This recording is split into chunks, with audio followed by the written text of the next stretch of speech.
Престрелка меѓу полицијата и шверцери на оружје ноќеска во реонот на Рашче и Радуша. 4 лица се убиени, нема повредени полицајци. Шверцерите имале комбе полно со оружје. Состојбата денеска мирна, уверува министерката Јанкуловска. Милчо Велевски со деталите.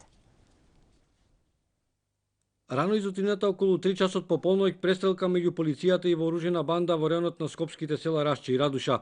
Во инцидентот загинале 4 лица од вооружената група кои со патничко возило комби се обиделе да пренесат поголемо количество оружје.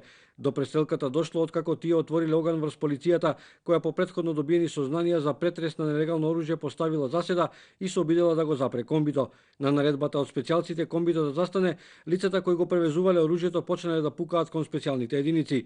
Нема повредени припадници на МВР, двајца од убиените се македонски државјани од селата Грчец и Мерово, а еден е косовски државјанин. На четвртиот се уште му се утврдува идентитетот. Еден од криминалната група е добро познат на полицијата, со потерница се бара за сторени тешки кривични дела, бил осуден на 9 години затвор.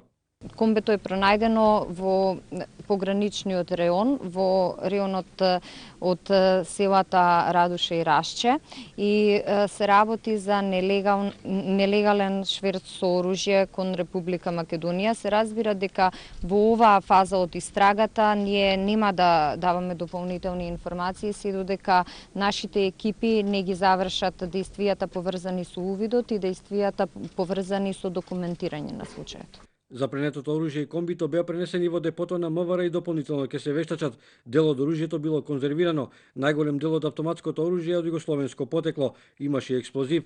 Министерката за внатрешни работи Јанкуловска не открива детали од каде дошло комбито со шверцуваното оружје, ниту пак за кого било наменето. Вели дека полицијата целосно ја контролира ситуацијата на целата територија и нема потреба од вознемиреност или загриженост кај граѓаните. Полицијата има целосна контрола и распомага со сите информации што се релевантни за безбедноста на Република Македонија и сигурноста на граѓаните.